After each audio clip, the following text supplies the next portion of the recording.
The next phase of our plan to deliver the greatest economy in history is for this Congress to pass tax cuts for everybody. We're seeking permanent income tax cuts all across the board, and to get urgently needed relief to Americans hit especially hard by inflation.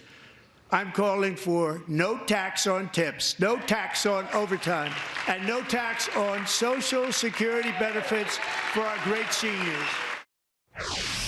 Democrats couldn't stand up for that. The president tasking Congress with making his tax cuts permanent. But first, they have to avoid a government shutdown. Let's bring in Oklahoma Senator James Lankford to weigh in on this. So, Senator, where are we in preventing a government shutdown? Well, we are all staring at each other. That's where we are. That's what we love to do at this point as we get to this level of negotiations. So we've got a week and a couple of days before we've got to get another deadline. You know, this is a result of Chuck Schumer last year not bringing a single appropriation bill up to the floor for a vote in the Senate. Not one. They were all passed through committee with bipartisan basis. None of them were even brought to the floor. So it punted everything until the 14th of March.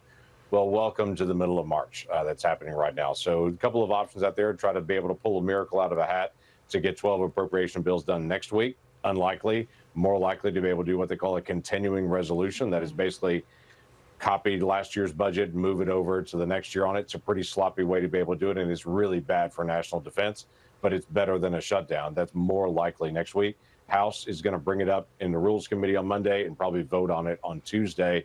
It'll land over in the Senate and see if we can get it done. Senator, do you really believe that the House in unison, I mean, they've already lost one. Do they really think they're going to continue on with Joe Biden's budget and move it forward for 10 months into the Trump administration? I think they're going to have an exceptionally hard time doing that and sending it over to the Senate. Every spending bill is a bipartisan bill. Every single budget. You saw this as well, Jason, when we were both in the House of Representatives. No such thing as a straight partisan appropriations bill or a continuing resolution. You got to have both sides to be able to engage on that. What we don't know is all the Democrats that have been screaming for a government shutdown, if they want to have a government shutdown, same challenges we have. This is Biden's budget that's extending this out to be able to determine if this is the right way to be able to go, or if a government shutdown is better. Which government shutdown? I've been fighting for years to be able to end government shutdowns because they waste taxpayer dollars. You want to talk about a Doge issue? This is a Doge issue. We literally lose millions to billions of dollars every time there's a shutdown. We pay government workers for not working at all during that time period because the law says they still have to be paid. You got to shut down agencies, restart them. American people can't get answers to questions. It's nuts on it. And we look terrible on the world stage saying we can't get anything done on it. So we've got a bunch of bad options in front of us that are left over from last year. So, Senator, I understand that there's lots of negotiation that has to go on. Of course, the margins in the House are very slim. But given what the president said last night in his address about needing to move forward with his agenda, it seems like it'd be pretty unacceptable to the White House to move forward with another year of Joe Biden's policies, which have gotten us into this position of a Biden hangover with the economy. Yep, it's going to be interesting. So the White House is actually engaging behind the scenes with the Speaker and with John Thune to kind of talk through what are their preferences, how to be able to do it. There's a way to what they call anomalies. Welcome to geeky Senate terms here as we go through this. That is last year's budget, plus a few things that might be a little bit different on that. And so this is not earmarks. This is not all that craziness.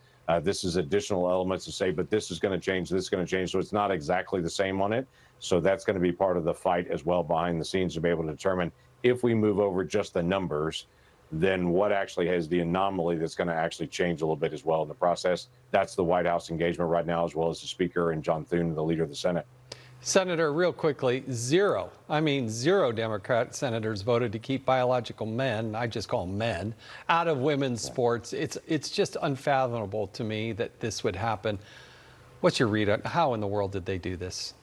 Yeah, I was actually back on the floor of the Senate today talking about that same issue again. I'm a dad of two daughters. They were both athletes in middle school and in high school. I was one of those dads driving daughters to cross-country practice at 5:45 in the morning. It was awesome. So they're athletes, but when they trained together, it was the guys and the girls all trained together in track and in sports. But when they compete, it's the guys in one area and the ladies in the other. And it's pretty obvious why. You look at last year's Olympics, for instance.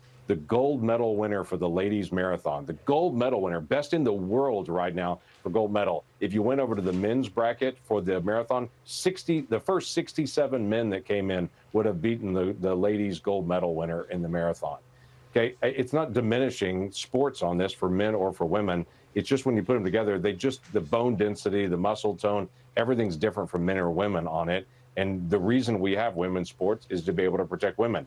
It seems the entire American people get this issue, except for the Democrats in the Congress. They don't seem to get this issue. They're just pandering to their far left base on this. The rest of America, Republican, Democrat, Independent, all say, of course we should have ladies sports and to be able to protect women and girls in sports. Why is this so hard? It seems like Democrats are for mediocre male athletes going over to the women's category so they can score a few points they wouldn't otherwise in their own category. Not to mention predatory and the whole locker room situation, but we can have that discussion another day. Yes, Senator James Lankford, one of the hardest working people out there. I know because I sat shoulder to shoulder with him in the Congress for a number of years. Great man. Good luck with the budget. Good luck. You bet. We'll see what we can get done. Thanks, y'all.